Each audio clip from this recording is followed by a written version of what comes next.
you, Todd and team, for that. A couple things to look at with regard to our agenda. And in a second, Aaliyah, I'll do a quorum check. We'll go through our agreements, and Sherry, I think you're teed up to do that, and Todd will do a year in review, so we can just think back on our accomplishments in 24. We don't want to miss that.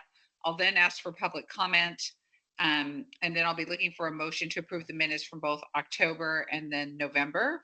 And then we'll hear from our local workforce system partners with regard to the Willamette Education Service District. So really interested in this presentation. Thank you all for coming for that. And then Kurt will be picking up that entire the federal performance measures. I think we tried to do that at our last meeting, and we had some technology challenges. So we're going to pick that back up again and talk about workforce system accountability. And then Sherry will close the meeting. Aaliyah, do we have quorum? We do have quorum. Yes. Okay, that's awesome. So we'll get to the minutes in just a short time. And Sherry, do you want to maybe do some quick framing on the agreements as a reminder, and then take us through those? Sure, absolutely. So, Sherry, we can't hear you again. yeah. Oh, now you're back. Yeah. And now you're gone. How about we, Ann, skip over to the year in review? Could you scroll down a little bit, Aaliyah, and maybe we'll thank you. And we'll dig into that. Are you there, Sherry?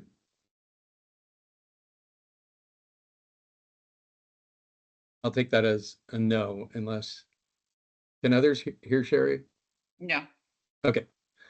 All right, so let's just dig into this. We wanted to go over this at the December 13th meeting out at our friends and colleagues at the Hillsborough School District there at the Glencoe High School, but we didn't get there. And so we just wanted to, Ann and I and Sherry, raise this up again. It was in the packet for December, but here it is again. It's sort of a, what did we do in 2024 synopsis, what we said we'd do and what we did. I am not going to read all this. You'll notice on the right side, check means it's done. If it's, you know, to a degree, work has been done on it, but it's still in progress, then obviously that's noted as well. This ties back to a number of the things that were outlined on our strategic plan. And some of the items that were on our ever-evolving scorecard, which, as you'll also remember from the December meeting, that we're working on diligently, although a bit behind schedule with Lindsay Woolsey at Woolsey Group to develop the 25-26 strategic plan. The scorecard hopefully can be completed as well. That's the goal. And also some rechartering and scope clarification on our workforce readiness committee. I'll just highlight a few things. One of the key pieces of work that we were able to get done was to, number 2 there, define the public and entire workforce system through work that we did in the KIC and working with the local boards. We now have a formal approved definition of the WorkSource Oregon system. So we were pleased with being able to get that done. I think also related to a number of these callouts are the assessment that the KIC finished up and submitted to the governor's office and the legislature and committee chairs of the legislature, as is required by Senate Bill 623. So feel free at your leisure to read through this, because I do think we did a pretty good job of making some things happen. Another one, the second in progress noted on this page around concretely improving collaboration and alignment among state agencies, business industries, local boards, etc., I think is an important one to note because it's about, as some of you on this call were involved in, the joint priority work that we did, which was at a high level about taking all the different things that were part of our one-page strategic plan and others, and turning those into a handful of priorities that we could really dig into and focus on and get things done. That's not all complete yet, but there has been significant progress there, and there continues to be work done on that. That last one there, we did complete, and it's almost finalized, the self-sufficiency report that we do every 3 years in partnership with Work Systems. That's almost ready for prime time. Could you go to the next page really quick, Leah? Thank you. And here you can see some other things that illustrate what we said we do and what we got done. There's been a lot of work done on the employability skills work. Matter of fact, National Governors Association is contemplating bringing back some of the folks that have been involved in that committee to DC in March to share that work, because it's being noticed nationally. We have refined and implemented this, sort of shifting to ops, but new member onboarding and board member development. There probably should be a continuing in progress thing. That's sort of an ongoing piece of work. So yeah, I think that's probably enough. And I know the one at the very bottom resonates with you. So I'll say that and then toss it back to you. But I think there is definitely a lot of energy around increased data sharing, data alignment to make better decisions. Thanks, Ann. Absolutely. Thank you. Appreciate that call out too. Okay, Sherry, you are up. Yeah, let's see. Can you hear me? Yes. Okay, I have the whole radio set up. I have the radio mic. I don't know what goes on. Hopefully it holds. So, as I was trying to say, we came up with some what we have called our agreements, and we thought it would be a good idea for the board to have agreements. I see they're bringing them up there, and the goal is just what is it like to work together? What is our, how do we talk about our purpose internally and how we present externally? So we came up with the acronym. We tried to use the acronym WTDB. And under each, I want to top line it, but the W is work collaboratively, right? Willingness to collaborate. We are here to share wisdom. We do thrive on engagement and participation, so we try to remind folks of that. T is for transparency and trust. We really strive to be transparent in our actions and decision making, and that in turn leads to hopefully trust building, and that leads to respect and civility. So those are the kind of things, and we may have different opinions and different things that we are advocating for or against, but we want to keep that trust, transparency, respect, and civility. And then the data-driven decision making, this is like an inside outside thing. I mean, it's internal, but it's also external, that the board talked about wanting to make sure that we utilize data and make the best decisions available based on the data and research and evidence. And we want to be dedicated to outcomes, right? Not just saying, okay, that's interesting, but like, what was the goal and what happened as a result of that? And each of these things, if you look at them, really build on the next, because that leads to accountability. We can hold ourselves and the board accountable. And finally is bold and innovative. We want to have boldness in vision and action. We do want to encourage calculated risk taking. So it may seem a little contradictory, looking at data, reliable data and research, but sometimes you want to take calculated risk and see what happens. Part of risk is some things will fail, right? You can't take a risk if you think everything has to be a success. And that's all for the betterment. So to embrace a mindset of continuous improvement, which is a theme, seeking to always learn and adapt, and having beneficial innovations, trying to think of this system and innovations in this system in a way that have a clear benefit for Oregon's workforce, employers, including technology and our partnerships and things that are going to move Oregon forward. So we just want to always find the opportunity to ground ourselves in these agreements, And so that was what I was struggling to do with my not the best system here. Thank you. You came in loud and clear. That was Yeah. great. And just kudos to you, Sherry, because you really helped this group put those together last year. So I'm really appreciative of the work you did to lead that effort for us to keep us grounded and centered. And then the last thing I wanted to share with you before we move into public comment is my own year in review and announcement. So I wanted to let you know that as of Saturday, which was my birthday, I retired from PGE. I hit a milestone birthday and I decided, what the heck? I feel like it's probably time. My husband retired last spring, and I wanted to go out on a high note. So I am going to be stepping down as chair. This will be my last meeting, and Sherry has graciously agreed to step into the chair role. And I just wanted to say to all of you, just what an honor and privilege it's been to lead this group. I have had so much fun with you all, and it's been really an incredible experience for me. I'm passionate about workforce and being a part of this group, and kind of learning more about our systems and about what all of you do, and meeting so many incredible employers and the people that are out serving job seekers that are in our local workforce boards or in our agency groups. It's just been incredible, and big kudos to our educators and labor partners for all the work they're doing to ensure quality experience for Oregonians. So I just wanted to let you all know that, and just thank you so much for the opportunity. But I'm not done yet, and we are going to stick to timelines today. Otherwise, I think you'd be disappointed if I let things go on my last meeting. Okay, with that, Aaliyah, any public comment? We do not have public comment today. All right.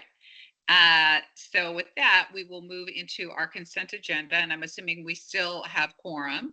So with that, I am looking, well, I guess I'll ask first, is there any questions with regard to either the October or November minutes? Okay. I am looking for a motion to approve the minutes. The October, November minutes. So moved. I'll second. This is Kim. Thank you. Thank you. All in favor, say aye. Aye. Aye. Aye. Aye. Hi. Is anyone opposed? And has anyone abstained? Yep, one abstention. This is Josh. Okay, thank you. Okay, that's it on those. Those are approved. And then with that, we will move into the main portion of our meeting. Very excited to have Adam, Joe, and JL with us today to talk about the Willamette ESD and the Regional Career Center. So I will turn it over to you all to kick us off. And it looks like you have 30 minutes on the agenda, and we're a little bit ahead. So if you need a little, maybe 5 extra minutes, you may have that. But please do leave time at the end. This group typically likes to ask questions, so I'm hopeful that you'll build that into your presentation time slot. No, that's great. Thank you so much, Ann, and wish you a happy retirement for sure. And thanks for inviting us to this conversation. I thought our team could start with just a quick round of introductions, and we've also got a fourth person here that I'm going to ask to introduce themselves, and that'll be a familiar face to you all. But I'm Adam Whalen. I'm a director at the ESD, and I'll kick it over to my boss, Dr. Joe Morlock. Hello, I'm Joe Morlock. I am the superintendent here at Willamette ESD. Thank you again for having us. JL. Good afternoon, everyone. I'm JL Wilson. I've represented the WASD in the Oregon legislature for a number of years. And then the face that'll, I think, be familiar to many of you, we have Travis as well. Thanks, Adam. Travis Ryman, superintendent with the Hillsborough School District. I'm really here just to listen because I've been talking to Adam and Dr. Joe behind the scenes about their vision. Thank you. Yeah. And so the goal today, and I'm going to kick us off, and then I think Dr. Joe will get to do the fun part and the majority of the heavy lifting. But I was going to kind of paint a picture for us, and so we really appreciate being invited to this meeting and being able to kind of share some thoughts and some strategies and kind of highlight some of the work that we're doing. So for those of you that don't know, we operate the Willamette Career Academy in Salem, Oregon. It's a career and technical center operating in the K-12 space that serves about 19 school districts with 7 programs of study from health service to dental sciences. We're really passionate about career and technical ed. And we believe strongly that that CTE has a really great connection to K-12 education, in that a lot of excellent work can be done in the K-12 space in terms of making sure that Oregon is very prosperous. So can Aaliyah, I'm assuming that you're kind of in control of the slide deck. Could you potentially go to the next slide and you can see the title of our presentation. So I'm going to modify this presentation a little bit because we are kind of in the process of really getting the word out and trying to socialize some of the concepts that we're talking about. But I also realize I'm talking to the Workforce and Talent Development Board, and that a lot of this information is not going to be new to you all. So we know that we have a workforce shortage in Oregon. This is kind of projecting out to 2029 in terms of the data around skilled labor. A lot of this data we got from the talent assessment that you all published. So I'm not going to go into the weeds because this is not a new problem to you all. So I'll ask you to go on to the next slide. So as far as some grounding information around career and technical ed in the K-12 space, a lot of the conversation really revolves around Measure 98. There's kind of a narrative that exists out there in our community that Oregon invests really well in career and technical ed. So part of the work that we do and just talking to different groups is trying to kind of paint a clearer picture about what CTE funding really looks like in our state. We are one of about 4 states in the nation without a backbone funding mechanism to fund CTE. Oregon is kind of notorious, and I know this isn't a new conversation to this group either, but we're really good at starting things up, and we're not really great at providing maintenance funding to make sure that programs continue to exist and are well funded. So Measure 98 is kind of the largest funder of career and technical ed. We went back and kind of looked at some of the ODE data from the 21-23 biennium. That's the last biennium that we closed out. 114 million was what was coded from that biennium. So in Measure 98, there are 3 kind of legs to that stool. It's not a blanket CTE bill, and only about 30%, around 36% of that funding actually goes in to be invested into career and technical ed. Still over 50% of all CTE initiatives at the K-12 level are funded by general funds. So wanted to paint that picture for us all. Another kind of comparison that we try to crosswalk is just kind of the Oregon to Washington comparison. To me, paints a really clear picture that Oregon as a state in the K-12 CTE space invests about 9% of the dollars that our colleagues to the north do. This conversation continues to be one of access. I'm sitting here in Salem, Oregon. I know a lot of our state data well. The average high school offers 3.1 CTE programs. I'm sitting here within the confines of the Salem-Keizer School District that has 56. So access to these programs varies widely. In a lot of our rural and smaller schools generally have very limited access. So we've been doing a lot of thinking. We've been doing a lot of work in this space. And the creation of the Career Academy really kind of led us on this journey because we saw what a regional career center can do for kids, especially for our rural students.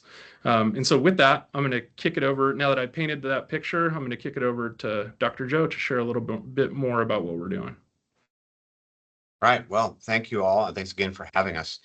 And I'm sure that I will generate some questions with the things where we'll have plenty of time for that. We think that conversation is going to be important for us. We are additionally looking for feedback about the things that make sense to you, the things that don't make sense to you, the questions that you have. So we will leave time for that. We have been working on putting together a bill for this legislative session to invest very specific dollars in expanding the access to quality programs for the K-12 level, to get kids into that workforce, or at least to get them to be thinking about what their next steps are in their future, to be able to, you know, to fund and have a family and do all the things they want to do. So the bill encompasses three main things. Number one, it includes dollars to build a network of CTE folks. So we have some people now who work through Perkins Dollars who sort of connect. But one of our challenges is that there's no real cohesion across the state. The accountability lacks in those because everybody sort of just does what they're sort of doing or have done before.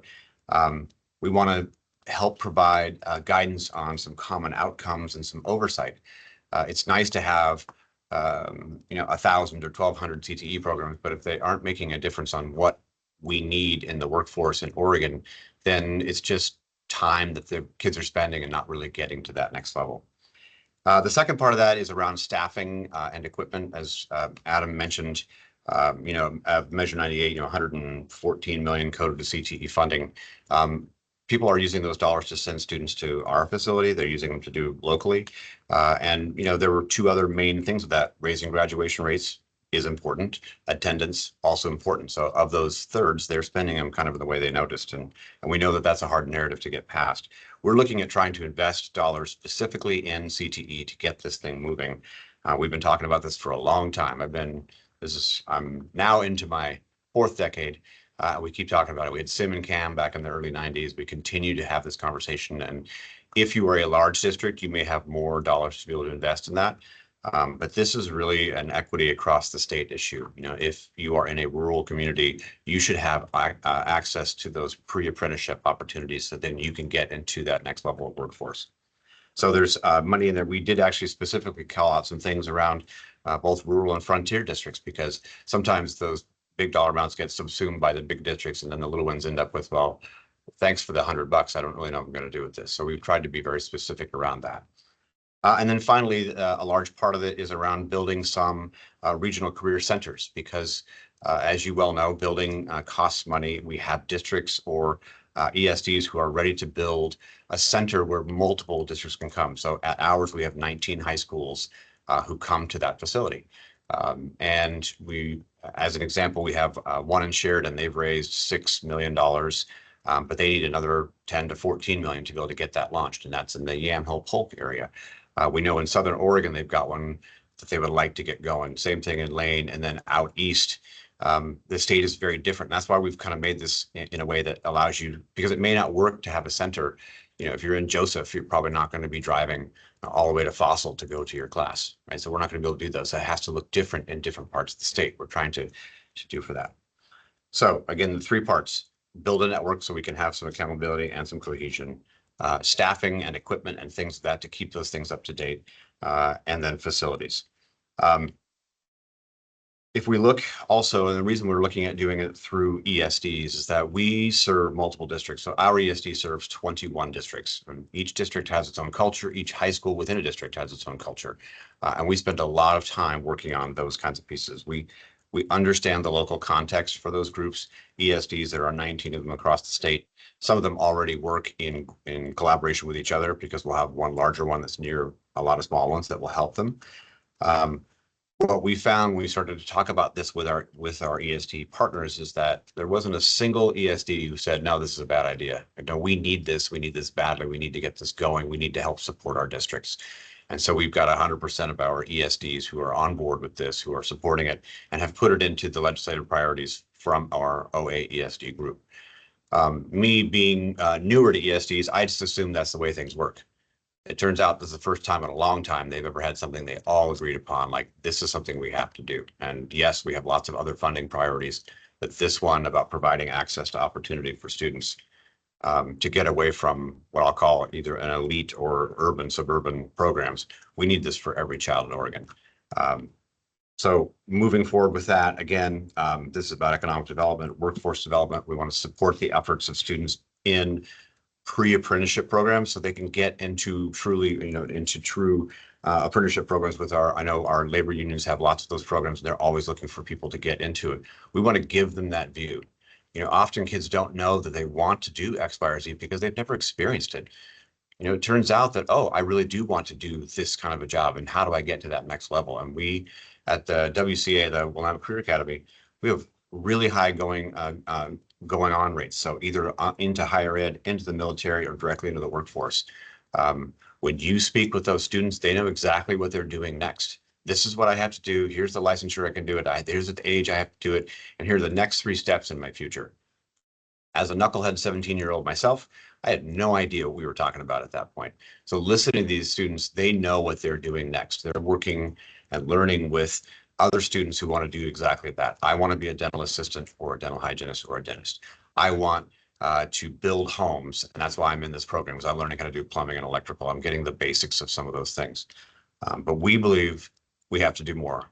This is not about, and sometimes we get a little bit critique like, well, you already have a program, you're just trying to do these things for Willamette ESD.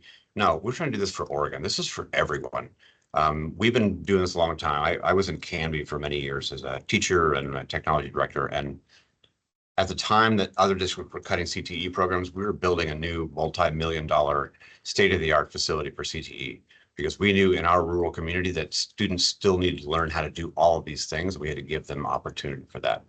So truly, this is about creating opportunity to access, providing some dollars for facility, providing dollars for staffing, and being able to do it within local contexts specific to the workforce needs. And the workforce and talent development boards, you do a lot of this work, so you know where we are. And I think it's important for us in education to also find a way to support those efforts. Let's do what is being done. Let's talk about what's important. Let's look at the jobs that exist or that will exist, and let's help get them into those careers more quickly. So I'm going to pause there and see. I'm sure I've just landed a lot of information in your direction, but we believe that this is an excellent way for us to get started toward, not that we're competitive, but if we were competing with Washington, we got a long road to go and we need to get after it. So I'll pause there and see, and I'm not sure if I'm moving over to JL next or if we want to go to questions. I'm happy to fill in just some things just to connect the proposal with where we are in the legislative process, just some little elements about the bill, just to fill in a little more detail. The bill is currently in drafting in Legislative Council. So to be clear, we are talking about a concept paper now that we have been kind of shopping in the legislature. We do not have an LC draft number. I do have an LC draft number, but it was not in the pre-session filing deck. And so it will be one of those issues that gets dropped probably mid-February, and then we can all have a bill that we can talk about or have input on. So I just want to be clear about that. As Dr. Joe said, we are talking about a workforce development program. Based on feedback, we are trying to keep this out of the K through 12 funding discussion and talk about it as a workforce development initiative. Just to put some dollars onto the presentation, I don't know if you've got the concept paper in front of you, but the idea was, at least at first blush, was $157 million per biennium.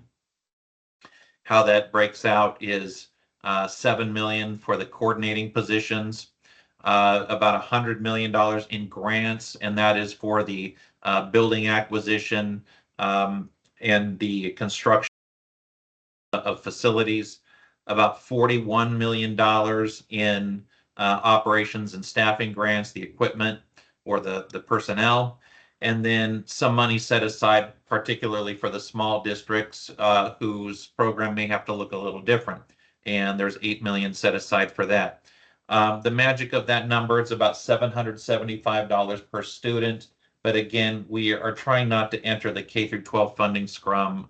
We are really seeking to talk about this as an independent workforce development initiative. So for purposes of the bill, we create the regional career center concept. all of the that would be run through ESDs. We create a governance structure, which basically says thou shalt, if you're the ESD, you're creating a governance body that involves the workforce development boards, your local community colleges, affected industries, et cetera. So there is a governance structure for whom, these are held accountable and who are accountable for the results and for whom the money would flow. So I just wanted to fill in a little added detail on the proposal, where we are in the legislative process. And I would say it's just fair to say we are welcoming all observation, feedback, criticism, anything to create a better proposal that we are currently trying to socialize through the industry and the legislature as well, and other stakeholders, including yourselves. I have a question, or I'm curious about, are you considering co-locating in locations where we maybe have underutilized brick and mortar and you want to be in that community anywhere? And maybe an adjacent question to that is how to think about, like when we think about the job seeker or student experience, one of the things we wrestle with as a group is the confusion, like for us that are involved in the work, we know that this group does this and this group does that. But if you're on the other end of the receiving end of services, it can be pretty daunting and confusing. And so how are you thinking about that? It seems like you have this golden opportunity to help create like a lifelong understanding for folks. Like if you get them early, in the K to 12 time frame, and branding wise, or where you're located, or how you talk about other things could really help advance, and sort of take some of the confusion out of the system for the job seeker or student, et cetera. So yes to all of those questions. I'll start with the first one. It doesn't have to be something that gets constructed new. There are often unused facilities or underused facilities that need some conversion. As you all know, it costs money to make conversions, right? So we converted one part of our building to add the dental program, but that costs us $500,000, and that was just to do some plumbing and electrical and things like that. But it costs money to do that. So I think that the concept is to be open for all of those. Hey, we've got a facility that their community college would let us use, but we needed to invest some dollars to do X. So I think, yeah, co-location. We've got some groups I know that the Sheridan folks are talking about that either the community college or some of their local industry partners would like to use it after school hours to do some training, because they've got truck driving simulators as an example. So nobody else has got those simulators anywhere nearby. Wouldn't it be great to be able to get in and use state-of-the-art pieces? So I think it's all of those things. In terms of for students and highlighting them, yeah, it's, education gets a bad rap because we look like we're a black box, and so is the pathway to getting a job. Sometimes it's just lucky. I mean, how many folks we had the Chamber of Commerce and just 3 days ago or something. I've lost track of all time, but I think it was this week. And the Salem Chamber of Commerce, and they came in, and I asked a question of the entire group. There are 150 people there. I said, how many of you knew exactly what you're going to do, and you're doing this now for when you were 17, and now you own your own business, you knew you were going to do this? And of course, I got a big chuckle and no hands up. I said, right. But how many of you have found the place that you have the most passion about something? You own your own business, you work 20 hours a day, you do all these things, and they all raise their hands. So, what we're trying to do is give them that chance to see those things earlier. Like if it turns out you don't like bodily fluids, well, maybe putting your hands in somebody's mouth is not the best career choice for you, but it turns out that you're really good at doing something else, at engineering. And we sort of joke about that, but I didn't know I was going to become a teacher until I just finally, I was trying to find a job. It turns out that education was my thing, and I've been doing it more than 30 years. I'll just leave it at that. One of the things that we did with the Department of Education, we took the contract on to develop the Oregon's employability skills. So our group here at Willamette ESD did that. We have that emblazoned on the wall at the facility. We have specific things that happen every month, because we know it's not just about can you fit a pipe, but you also have to show up to work. You have to be professional. You have to talk to clients. You have to all of those things that are important. We want to set up our students for success, whether they go right into the workforce, or they go into an apprenticeship program, or they go to further education. And we have, I hate to say pathway navigators, that's sort of what they are. You know, they're like career counseling, but like, hey, is this something you are interested in? And let's talk about how you get to that next level. Here is your way to licensure. Here's your path to licensure. Here's your path to further things. Here are the apprenticeship programs that you can consider. And that's why we're talking about doing it in this more organized fashion, because, you know, frankly, some of these CTE things that get started is because you had a teacher who had an interest and then talks to their principal. Principal wants to support the teacher. They have this thing, but they don't have any expertise in navigating those next level systems. And that's kind of, you know, where we're trying to get to a much more organized way to do that. We have a proof of concept. There are a few other programs in the state that are big and run in districts, but we think it's the right time to shine a light on what the path opportunities are for kids. And I will tell you, when you talk to our students, they know exactly what they're doing. You know, we have the only K-12 PAPE diesel program in the country. It's right here in Salem. But why shouldn't they also have that in Morrow County or something of that nature? You know, there happen to be tractors out there. There's IT support on tractors. There are, you know, diesel repair, and you know, we look forward to what kind of electric vehicles. How many folks do we have that are involved in that? Sorry, my lights are automatic. I'm trying to save energy all the time. Well, it'll just be in the dark. There we go. And so, looking at, you know, part of this is also we need some startup costs to get this going. We need to work on, you know, that next level thing, and we want to be responsive to industry need and to Oregon's future need. I mean, you all do the studies, you know what they are. This is our way to help support what you're doing and get more students into those more quickly. So I'm sorry, I kept talking a lot. But Yeah, that's okay. I have two follow-ups. One is you reference working with community colleges, and I see Dr. Bennings has her hand up, so maybe I'll let her flush this out. But you were talking about the PAPE diesel opportunities and that thing. And one of the things that might be helpful is to map out, and unless you've already done this and I have not seen it, for each region, what is currently your strongest partner. So in this region, the community college is our strongest partner. In this region, we do have to build out, and that would better help assessing the scalability and the practicality, because it may be that you can't do dentistry in every region, but you can do this in this region, and this region is going to be more heavy on dentistry because of access. Like that might be super helpful. And then the other question I had was, how is technology being used? Because even we just had the Working Together conference, and even with regional solutions, one of the things that came up is it's still long distances. And so there are some folks who are utilizing the internet or even apps or to reach young people for whom even this regional thing still presents a barrier because of their accessibility. So those are just two. One is a thought and the other is just a question. so from the thought standpoint, yes, and some of that's when we talk about this network of folks across the state and the accountability and cohesion, that's one of those things. So not everybody has the strongest community college partnership for whatever reason, but they might have really great industry partnership and the other way around. And so part of this that's the reason to have some of this network and this cohesion, is that we can all go forward in a similar direction, but it looks different and those needs are different and the gaps are different in each space.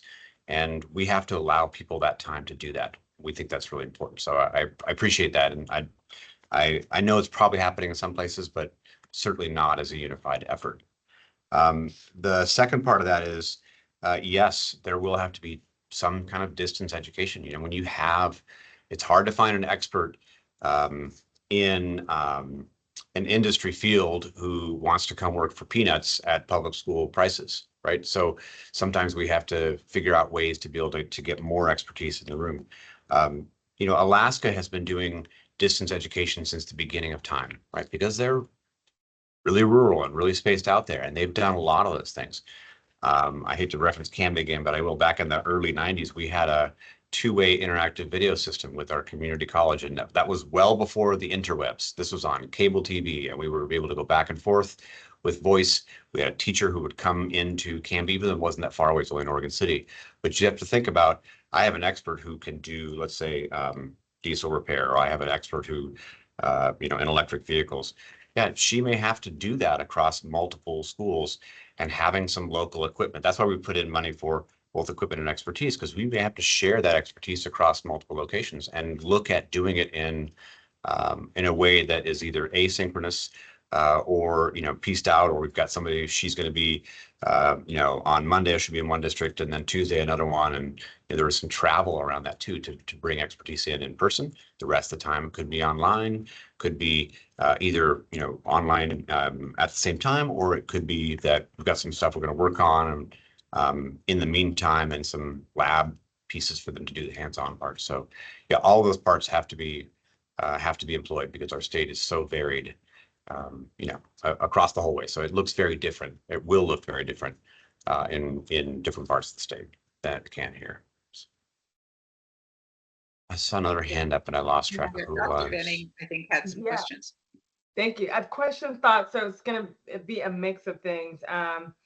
One of the things I wanted to, you mentioned, talking about the funds needed for startup, and just knowing, CTE, just to the upkeep and the cost associated with that.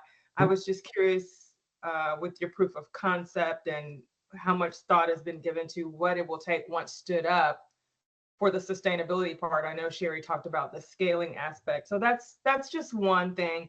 One thing I also want to emphasize is partly because we, in my community college realm, have been seeing some challenges and opportunities with this, is the program mapping. That mapping is going to be really critical in terms of from here to where, and what is that next? What is that there? But the linkages, like you say, to either workforce or community college, or some may want to continue on to a 4-year. And not all community colleges and colleges have a I would just say a comprehensive, robust mapping of things. And so that would be key. And then this last one, I'll put out there just as a thought of, it's more of wonderment and curiosity. And I think I heard where, I know I don't know what other partnerships with community colleges and K-12 sectors are outside of the scope of my realm. But I wonder if, to what extent this will be more successful or advantageous to go to this step versus creating a system and a model of how K-12 across the state and community colleges could strengthen their partnerships and opportunities with already existing resources. And so I just want to put that out there in terms of a wonderment type of curiosity type of question, because, and this is just my opinion, having been here just in the state just a few short years, is great ideas happen, things get built and stood up. However, the intersection and the cohesive and alignment to really operationalize these things has been, and from my lens, just continues to be a challenge and a barrier to really making something that is solid and lasting. And so that's just my thought. And if you want me to repeat anything, I will, but those were 3 things that came to mind as you were talking. I love the idea of it though, because CTE is a critical, it's a critical opportunity for our students and community members, K-12 students, to enter the workforce and have, livable wages and a sustainable career over time. So I just wanted to end with that. Yeah, no, thank you, Dr. Bennings. I'm going to kick over the first part of it, because I know Adam spends a lot of time working through these partnerships and has for many years. So maybe he could speak a little bit to that. Yeah, this team asks really good questions too. That's why we wanted to come here. So we appreciate the thoughtful questions. There's some, to your last question too, Dr. Benning, there's some nuance there, right? In terms of the mapping, when these centers work really, really well with a community college partner, often they're kind of doing year 1 at the RCC, and then that's feeding them to year 2 at the community college. For example, our partnership for our diesel technology with PAPE, Chemeketa Community College actually had to add another cohort when we started that program. So you saw kind of that direct pipeline in pathway and in how that was kind of causing our higher ed partner that kind of had year 2 of that to have to adapt and actually add another instructor. It doesn't always map like that cleanly, right? Like that's a really good example. Some of the programs that we really focus on, and it's kind of the conversation in career and technical ed in general, is it a college credit pathway or is it a certification?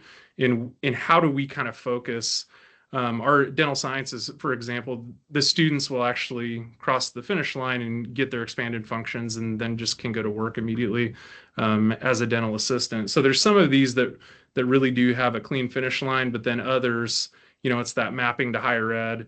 And I do agree that we need to spend a lot of time doing that because it doesn't always work as cleanly as we would have liked.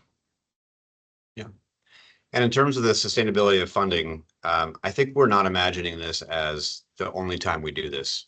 If I look at it, my top secret plan to take over the world is to have this as something that continues on. So we're not talking about building up to 10 centers. We probably need 30 of them. They might be very small. They might be repurposed spaces. They might be larger ones. But with the thousands and thousands of kids in Oregon, even with this limited funding, the fewer we have, the more elite those programs are. The kids who are already on track to graduate, already doing great. Well, that's leaving out a wide swath of kids who need to see something that makes them want to go to school and get fired up. And we're not doing enough of that for students. So I think we're actually looking at this as something that would continue on. Like, let's put some dollars in this, Oregon, and let's say this is what we're going to do. We're going to start feeding our community colleges, our labor associations, apprenticeship programs, possibly our military and our workforce, because we have kind of a captive audience, if you will. I don't want to think they're captives necessarily, but they're with us and they're kind of required to be there. They come to these programs for half a day. They're at their high school for the other half a day. And they're getting a view of what's next. And so I think that back to his mapping, there's a lot of work to do around that. There always is. And I think that this, for sustainability aspect, this is something that I am hoping people will see. This is, honestly, it's a very small investment of dollars. If you look at the grand scheme of a multi-billion-dollar budget, we are not talking about a massive ask. We're talking about a stake in the ground and saying, this is important to Oregon. This is important to us. Let's get some things started and then let's keep them going. I think that they'll see, I think people will see this is generating a lot of benefit for the state and for our students and industry. Yeah, I just want to put one more, as you were talking, and thank you for that. I say I just want to put one more thing, but this is one more thing, and then there could be another thing, but it's okay. Sure, that's okay. I'm like that too, so. At this time, so I think it would be at some point, I just want to put it out there and extend the opportunity to visit with the OPC, which is the Oregon President's Council. It's the 17 community colleges, because as you're having these conversations, it's going to be increasingly important to, have the more focused conversations with the intentional group of partners. And then at some point, I think I can only speak for my college, but I do have peers as well who partner really well with superintendents and ESDs as well. But I wonder on this part, at what point and to what extent it would be worth convening, the thought partners across the K through 12, maybe regionally or something like that, with the community colleges and workforce partners to have conversations. Because I think to build something sustainable and lasting, the more conversations you have and the more intersections of those ideas and resources and really highlighting the value of the connectivity in our missions, that will bring lasting, not only impressions, but set a foundation for something that is lasting in the state. So I wanted to put those things out there. I'm happy to make a connection with our OPC chair if you're open to that as well. So that's an emphatic absolutely yes. That would be great. Okay. I think these convenings are, we were at PCC not very long ago, a few of us, and just sitting at the tables and talking with folks, I got all kinds of feedback. We were still trying to formulate it. And I sat with multiple superintendents and folks from PCC. And I'm like, oh, I write that down. I mean, I took, pages of notes, and it wasn't even supposed to be I didn't want to make it about me, but it was sort of about me. I'm like, oh my God, I've learned all these things, and I met these, and I re-met some people that I knew, and so it was a great way to convene those thought partners. And we would welcome an opportunity to have that conversation. We think this is good for everyone, and certainly would love to connect with the OPC. What other Oh, you're muted. questions? We have about 4 minutes left. Does Can anyone I, else yeah, I want to say something, Anne. I've had the opportunity to hear this presentation. I think this is my third time now. So thank you, Adam and Dr. Joe and team. One of the things that I think really stands out to me about this proposal is the fact that all of the ESDs around the state are supporting this. And from where I sit, you know, I know as is the case with workforce boards, community colleges, you know, we all are independent, we do our own thing. But when we find a way to get around an initiative like this and support it, it can be really powerful. So hats off to the Willamette ESD, proud to call them strong partners in our region. And I just think it's really critical to acknowledge, in addition to being a really good idea, it is a statewide effort. And that is not insignificant. Thank you for that. Thank you, Kim. Anyone else? All right. Well, thank you. That was a terrific presentation. Really appreciated you all coming and spending a little time with us. And good luck. Keep us posted. Thank you. And it sounds like you made some additional connections and opportunities for further support. So thanks again for being. Thank you all, and reach out if you have any other questions that come up to you later on. I know how that is. So we're here to ask that, and any other feedback, we'll take it. Thank you so much again.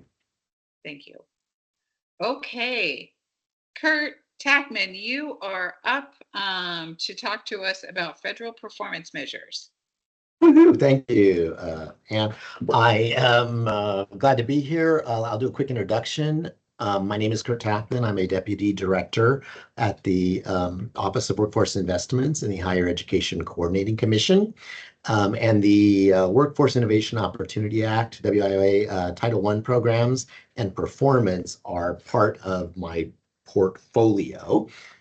This past September, we completed a process called performance negotiations with the Department of Labor. And I was invited to give an overview of that process and how it might relate to the performance outcomes of some of our federally funded programs at the December meeting, but we had some technical issues. So thank you very much for having me back here in front of the executive committee. So today we'll be taking a 30,000-foot look at the federal performance indicators and the process, including the negotiations that the state is required to go through that result in targets for those indicators and some of the related resources. I'm going to share my screen here. And so oops, sorry, move this over here. Stop the window, sorry. Okay. All right. Oops.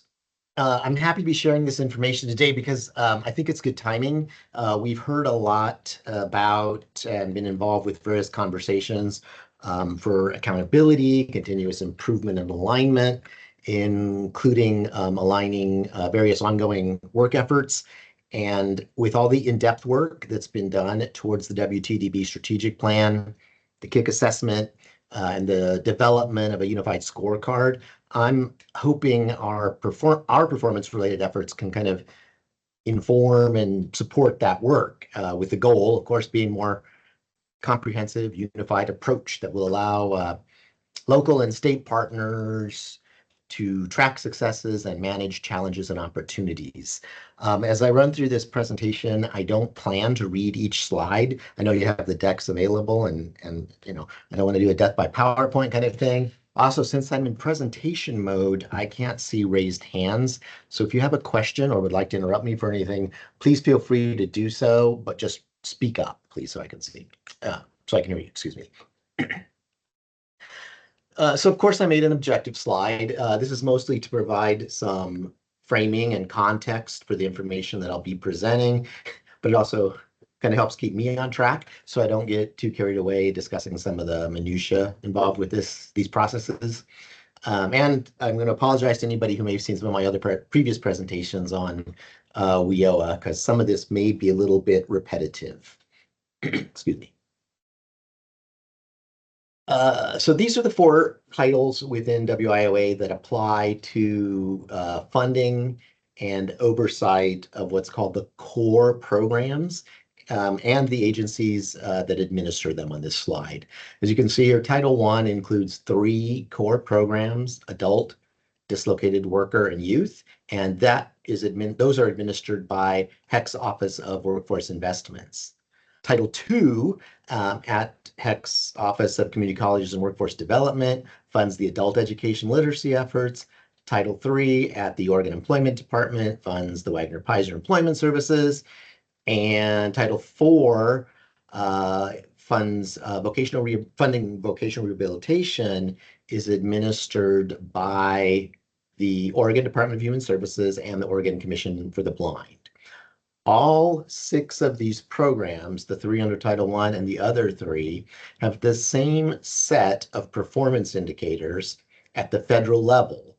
Although Titles I and III are under the U.S. Department of Labor and Titles II and IV are under the U.S. Department of Education, and each program may evaluate or report the performance in slightly different ways. But this is one area where the same base level performance outcomes are shared across programs and state agencies. And it might be an area that, to some extent, rise above some of the complexities of other parts of our system that we talked about previously.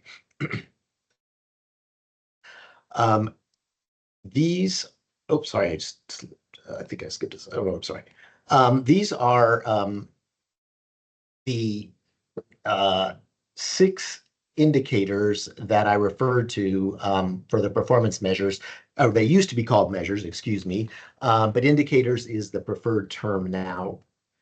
We won't be doing a deep dive on any specific measure in today's presentation. Instead, we're kind of focusing on the processes related to them and the data around them that's available for us or for you all. I will call out that this bottom, the lowest bullet point, effectiveness in serving employers. The federal government has finally settled on a definition. In the last year, they finally defined this. And that definition is that this is retention with the same employer in the 2nd and 4th quarters following a participant's exit from a WIOA core program. And this is that bottom measure, effectiveness of service to employers, is the only measure that is required to be reported to the feds as one statewide number. Each of the previous 5 measures is reported on a program by program basis. Excuse me. Just as another slightly clarifier, the median wages, those are based on the median earnings of participants who are in unsubsidized employment during the 2nd quarter after exit from the respective WIOA program. So this is an overall summary of the negotiations. The statewide levels of performance for WIOA Title I and Title III programs are negotiated between their respective agencies, HEC and OED, and the Department of Labor. And then the local workforce area, local board area levels of performance for their Title I programs are negotiated between HEC's Office of Workforce Investment and each local workforce development board. Both negotiation processes must consider the 4 bullet points I have here, and they're combined with something called a statistical adjustment model that creates what we call a negotiations tool. Kurt, Yes, please. it's Ann. On that last slide, I'm not understanding. I thought the word negotiations is an interesting choice of words. Like, Yeah. to me, negotiation means you go back and forth, but it kind of sounded like from the prior slides where it talked about what the measures were, that it would be like, I'm making this up, but like averaging or harmonizing or whatever? Like, what are you negotiating exactly? Oh, that's a great question, Ann. And I think a couple of slides further on will give a little bit more clarity, but essentially, each of those, and I'll jump back here a slide or two. Each of these indicators has a percentage, or in this case, a dollar amount, and we negotiate with the feds and then in turn with the local boards what that percentage should be per program, per title of WIOA. So for example, if the feds look at our past performance and they say, oh, last year, I'm really super simplifying this. Last year, 70% of your workers had employment in the second quarter after exit. This year, we would like you to do 75%. And we say, oh, how about if we do 71? So there is a negotiation and it goes back and forth. But that's kind of that's kind of a drill down as to what we're doing. So, got it. Thank you. You're welcome. These are some of the, when I mentioned in the slide previous to this one, the statistical model, these are some of the requirements that those statistical models must include. We generally refer to these as a body as characteristics. That's like the catch-all term.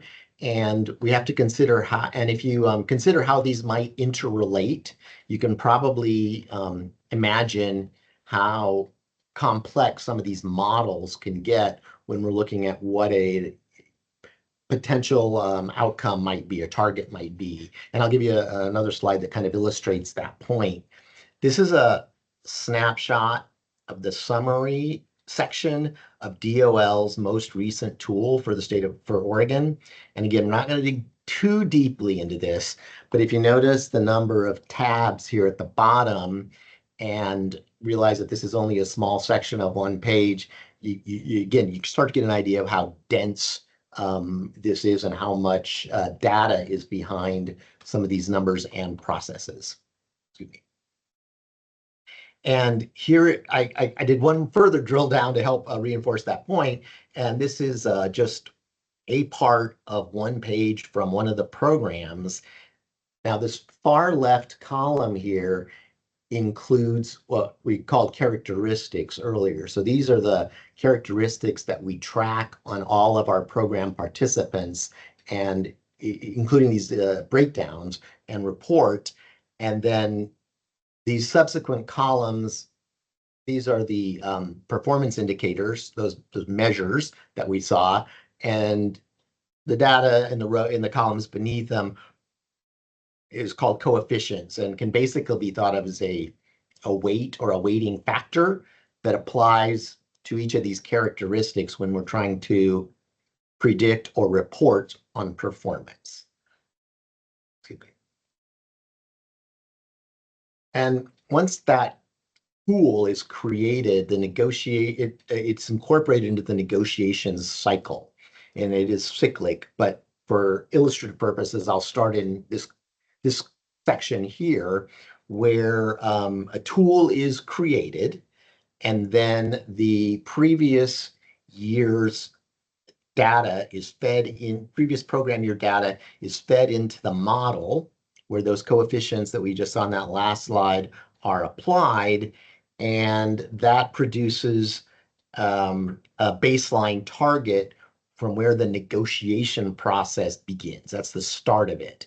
The performance targets are set for 2 years at a time, but within this cycle, after the first year, after we have outcomes for the first year, we run those first outcomes back through that model, through that tool, and see if that might change what we thought about the second year's outcomes or second year's predictions. Pretty simple, eh? I don't have a slide for the actual conversation part, of course, between the state and DOL, but where we do all of our negotiations, counter-propose. Sometimes that negotiation process that we kind of talked about gets down to like 1/10 of a percentage point, because that's how they issue these targets. But eventually we do reach mutually agreed upon targets. And when the negotiations are complete, the Department of Labor sends out a formal letter with these agreed upon targets to the states. And as you can see here, we negotiated for 2 years at a time. So basically the same target that we've negotiated on is carried through for both years, but the targets vary by program and by performance indicator measure. Now, Office of Workforce Investments takes these statewide targets into consideration with a version of that tool when we get into the negotiation conversations with the local boards, because in addition to considering how local boards have performed and what we hope they do, we all want to roll up and cumulatively attain the statewide targets that the DOL has sent to us. So it adds kind of one more layer of complexity with the local area negotiation conversations. Excuse me. Any questions so far? I know I'm kind of talking fast, but okay. So here's a kind of a summary level view of how those efforts, including that methodology that I mentioned, is used to establish some proposed targets. And we share this information with all local boards. A quick run through here. Again, I'm not going to read all the bullet points. On the far left, you'll see that we have the statewide negotiated target, and that is the result of that process that I just explained. We also have the state predicted target, and that's the original target that the tool or model presented. So it's kind of like our baseline negotiation point. So we can kind of get a little compare contrast. And then we also have what the state did in the most recent program year that we have the full data for. So even though our negotiations took place in 2024, we didn't have a full set of 2023 data. That aside from that, you can see that we did 69% in this measure in 22. The model that the feds produced said they expected that we would do 68%, and we ended up with the feds kind of coming out to a 69% total. So that's from the federal perspective, and we include that with the local board numbers.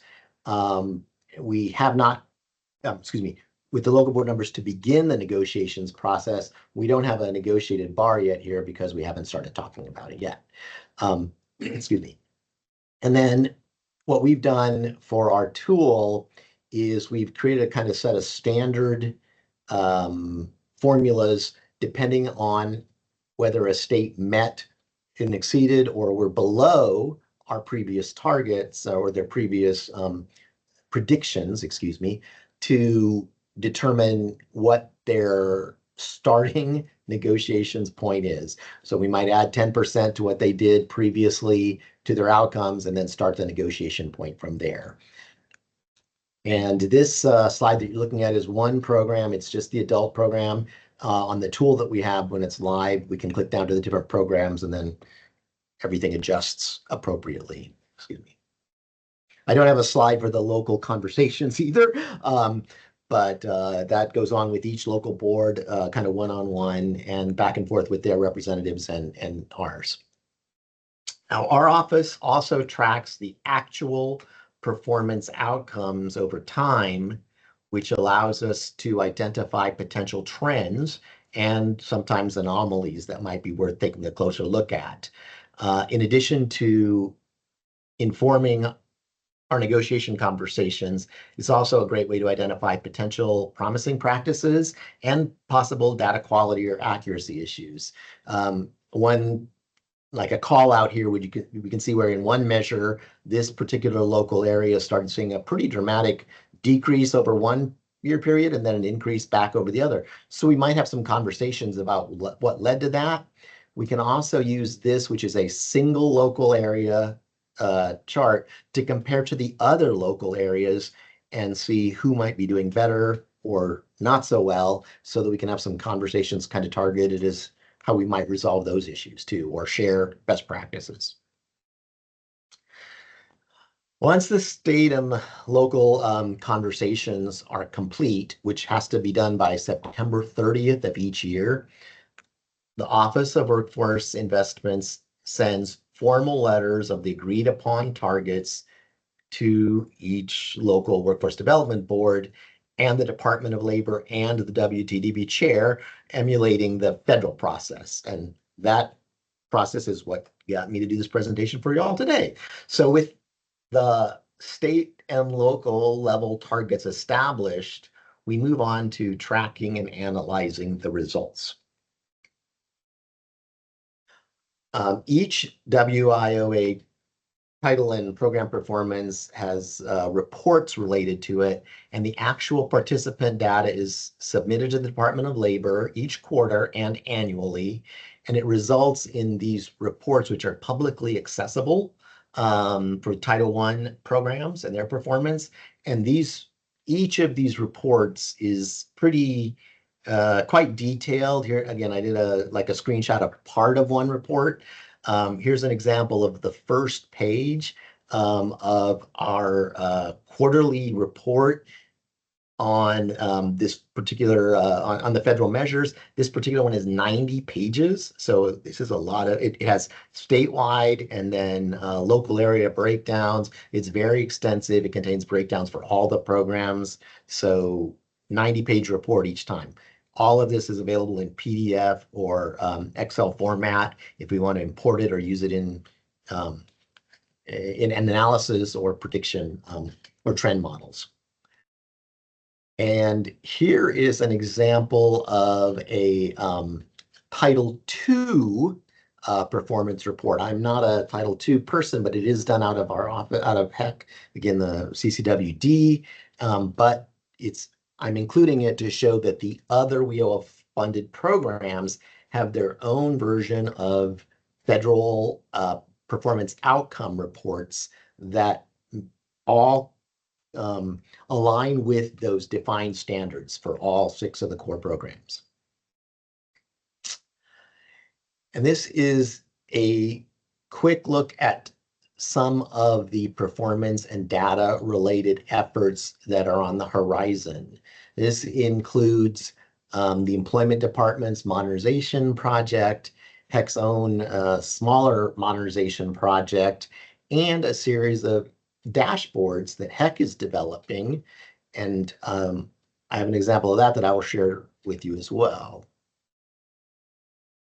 HEC's Office of Research and Data is building a set of dashboards that go beyond the federal definitions to provide additional ways to view and analyze program and participant data.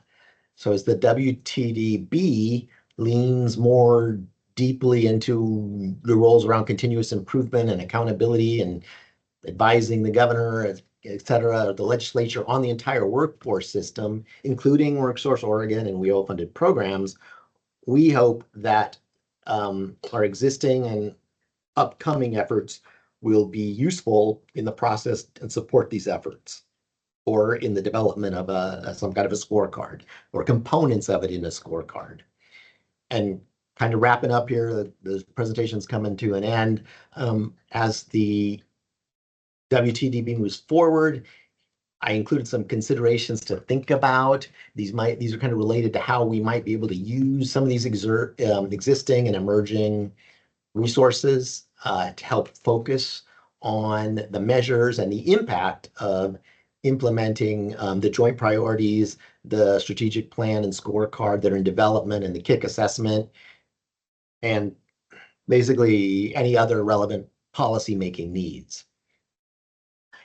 I'm just about done with the presentation, so I want to thanks for your time, and I want to share with you my commitment to helping empower system partners to recognize and respect the role that the WTDB occupies in the workforce system, as we all strive for the continuous improvement and transparent accountability that will help promote the best outcome for all Oregonians. I want to thank you. I'm going to stop sharing my screen. I'm happy to answer any additional questions, or if there are any. I know that was fast. There was a lot of stuff that I had to throw at you, but I'm happy to talk about it if folks have anything that they would like to bring up. Yeah, thank you so much, Kurt. Yeah, anyone have any questions before it was a lot, but it was super helpful. And you've got it in the packet, so you can always look at it. Feel free to email Mhm. me anytime, Mhm. Sherry or anybody else. Thanks. Yeah, any I think it's questions? really, no questions here. I just think it's like great information and will be super helpful for the work ahead. And then I thought your call out at the end about, it's focusing on lagging indicators. And sometimes I think as we're trying to kind of come together, it's helpful also for us as a group to indicate if we need to include leading indicators in our work to help sort of form a fuller picture. Otherwise, sometimes we end up alienating groups or whatever because it feels like, well, you're not measuring the right things, et cetera. And so leading indicators can sometimes help bridge that. So we'll have to put on our creative thinking hat. I do wonder, as we think about that work, this is a little adjacent to that, but just as we think about that kick work, I was mulling and as I was driving home after we were all out in North Plains, if I thought those timelines, I loved how aggressive those timelines were, but then I was like, are they too aggressive? And I think that's something we're going to have to think about as a group too. Like, how fast can we put all these pieces together? So I think a deeper dive on that will be important. And we're going to start a series of meetings with Sarah from the governor's office and Sherry and Todd and myself. And Todd and I already met with Sarah once, and we'll just have this series of meetings where we're going to start to kind of come together so we can help move that kick work forward and have Sarah help us with that. So I just wanted to kind of comment on that because it's adjacent to all those things you just brought up, Kurt. Thank you. Sure. That sounds great. Sounds like great effort. I wish you luck. And myself and our office are always at your disposal. Anything you need. Thanks. Well, that is a question, Kurt. In our role as a state board, how can we help support you and the programs that you work with? And, how do you have suggestions about how we can best use this information? I mean, it is super important, I think, for board members to understand everything you laid out. And yet, as you say, it's a lot. So, how can we best support and what are some of the best ways we can use the information? That's good. And I probably have a lot of thoughts on that, but right now the ones that come to the surface are that I think going forward that most of that, Sherry, should probably be a kind of a little bit of a conversation based on two things. One, what the WTDB is really trying to capture and present in a scorecard compared with what we already might have access to or could relatively easy get access to, so that it's not recreating any parts of the wheel or adding, make up a new definition for a term that already exists or something like that. So I think it's back and forth, but I think keeping the conversations kind of aligned or aware of each other so that we know what direction WTDB wants to go and what direction we can help support. I think it's like mutually supportive is kind of how I see it, if that makes sense. Okay, yeah, that makes sense. Oh. And anybody else? Any other? Like I said, like Kurt said, it is a lot, but I think it's super helpful. And it's one of those things I wonder, Todd, if we should. I keep adding things to our long-standing agenda, but it was one of those things we should either put in quarterly or the presentation in general, just to keep people grounded in what Kurt was saying. Like, hey, there are these, because sometimes we forget, and then new people come on, and then, I'm just trying to figure a way we can touch back to it, that it doesn't just happen in this meeting and it dissipates. I'm not sure what the answer is, but I think it might be something to think about. Yeah, that's really good, Sherry. I can connect with Kurt in the next few days and think about an approach that makes the most sense for him based on the work that he's involved in, as he shared in the modernization projects, as they're called, at both the employment department and here at HEC. I do also just want to remind folks, I think we may have talked about it back upstream, but in the strategic plan work and particularly the scorecard work that we continue to try and move forward and will complete here in the next few months, Kurt is going to be involved in that as much as he can, to the degree he's not pulled aside with deliverables that are required in both of those modernization efforts around data and info systems at both OED and HEC. So just a reminder, and also a thank you to Kurt for coming today and for being willing to help us out with the scorecard work, bringing your expertise and systems knowledge to the table. Thanks. Always happy to help. Thank you, Todd. Yeah. Thank you all. Thank you, Kurt. Thank you so much for all of that. If there aren't any other questions, I would like to take a point of order to just talk a little bit for this last 5 minutes. First of all, Anne forgot to mention that she's staying on as the immediate past chair. So just so folks know that. And then just want to really thank Anne for guiding the WTDB over these last few years into a much more proactive board. Not that other work on the board wasn't good, but that we entered a different stage with the board, and we were reactive, we were proactive, we were forward thinking, and got a lot of things out of the door. And really, when we look at some of the large scale work that has happened in Oregon over the last few years, including the major historical investment in workforce, that really was germinated at this board. And this board, with our committees and subcommittees and all of the things we had going on, has really stepped into its role in the state in this very different kind of way. And a lot of that has to do with Anne's commitment to deliverables, process, organization, making sure that we're accountable. And of course, her favorite word, continuous improvement. So, this board is definitely, and I think I started on the board before Anne. And so, so I've been able to see the transition and changes of the board and really how the board has moved. The other thing I think just is that Anne and I have, had the setup where Anne is frequently more good cop and I'm bad cop. For things. So somehow I'm going to have to be, it's like those little Lego figures. I'm going to have to be good and bad cop simultaneously to myself. But it's been really great, Anne, and your impact on this board and then consequently on the state has been significant. And we just want to make sure you know that we on this board have appreciated you and appreciate that tremendously.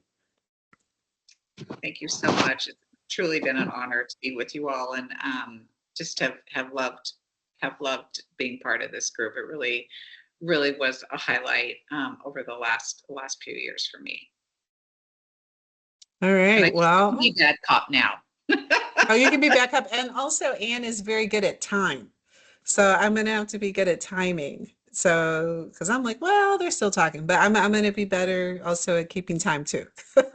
Yeah, you can be back up now. I love it. All right. Are there any other questions? Anything else? I Kim? have just a quick, thanks, Sherry. Thanks, Anne. And kind of frankly, following that, are you all familiar with the House bill that was just dropped, House Bill 3029? And if not, Todd, we should probably become familiar with it as a group. It's the Oregon Workforce Partnership was aware something like this was in the works. It's a sort of a cleanup bill in a lot of ways, but it mentions this board many times. And in my brief sort of perusal of it, it's long, it elevates the responsibility and the role of this board in a number of areas. So I don't know if you, and I think Sarah is gone. It's going to ask Sarah too. Yeah, thanks for flagging that, Kim. We got a minute left. Oh, we're at time. We're gonna pop it in the chat. That's the legislation I think that came from HEC, and it does a number of things to existing statute for the WTDB. One of which, and you may have just said this, Kim, I was chatting with Clay here real time as we were listening to you. But one of the other things it does, if you didn't mention it, is I think it further defines the importance and put some guardrails around alignment between local board work, particularly as it relates to business engagement, sector partnership work, and the work of business engagement, Future Ready Consortia at the state level. Just want to call that out, but we'll pop it in there. Yeah, it's definitely worth reviewing probably and tracking. Well, Todd, We're- we're about to close out, so if it's going to be in the chat, maybe we could send a link to emails, especially Yeah, I for can do people that too. who've already had to hop off. Boom, there it is. But I will put it in email to everybody and send it out. Okay, because I'm not seeing it. I'm only so okay. Thank you, Kim, for flagging Thanks. Sure. that. Yeah. Yep. Thanks, everybody. All right. Thank you all. Thank you, Okay, Ann. bye-bye. It's Thanks, not Ann. goodbye. It's see you later. you. Okay. Okay. See you soon. Okay. Bye-bye. Bye.